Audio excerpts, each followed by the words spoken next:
Astronomija atdalījās no astroloģijas tiklīdz kāds sāka pētīt, kas un kā notiek, nepaļaudamies uz senču nostāstiem. Tas bija sākums ilgam ceļam uz zināšanām, ko nu mēs pazīstam kā zinātni. Laika gaitā katrā zinātnes jomā ir vērojama attīstība.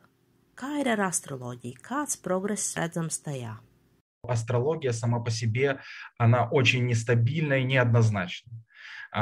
У них очень часто делаются акценты на то, что они опираются на какие-то карты звездного неба старые, в то время, когда звезды уже давным-давно поменяли положение, на движение планет, что это каким-то образом связано на людей. Более того, нет никаких экспериментальных подтверждений того, что это как-либо влияет на человека.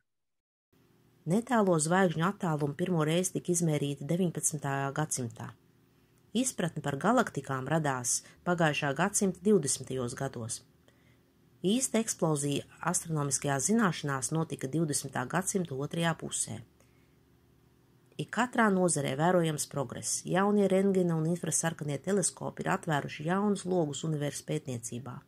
Tajā pašā laikā astrologi vēl joprojām sastāda horoskopus un cenšas pareģot nākotni, izmantojot 2000 gadus vecas metodas.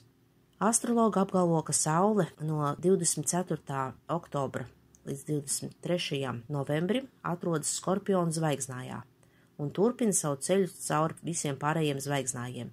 Tomēr īstenībā tas tā vairs nav. Jau 2. gadsimtā pirms mūsu ēras Hiparhs atklāja nelielu zvaigžņu koordinātu nobīdi debesīs. Astronomi to sauc par precesiju. Šis termins apzīmē Zemes rotācijas asas virziena periodisku maiņu, ko pārsvarā izraisa Mēnesis gravitācija. Zinātnieki ir aprēķinājuši, ka Zemes pilnam aplim būtu nepieciešami 25 700 gadi. Šai asas nobīdē ir dažādi efekti. Lai gan pašlaik mēs ziemeļus nosakām pēc polārzvaigznes, pēc 2000 gadiem tā vairs nenorādīs ziemeļu virzienu. Senie eģiptieši, piemēram, lai noteiktu ziemeļus, izmantoja Tubāna zvaigzni no Pūķa zvaigznāja. Zemes asu rotācijas maiņas dēļ arī zodiaka zīmju koordinātas tiek pārbīdītas. Varētu domāt, ka astrologiem tas sagādā diezgan lielas neērtības, jo Saule laikā, kad tai jāatrodas svaru zīmē, īstenībā atrodas jaunavas zīmē. Pie tam šīs koordinātas tikai pasliktināsies, jo ik pēc 2200 gadiem tās pārbīdīsies pa zīmei.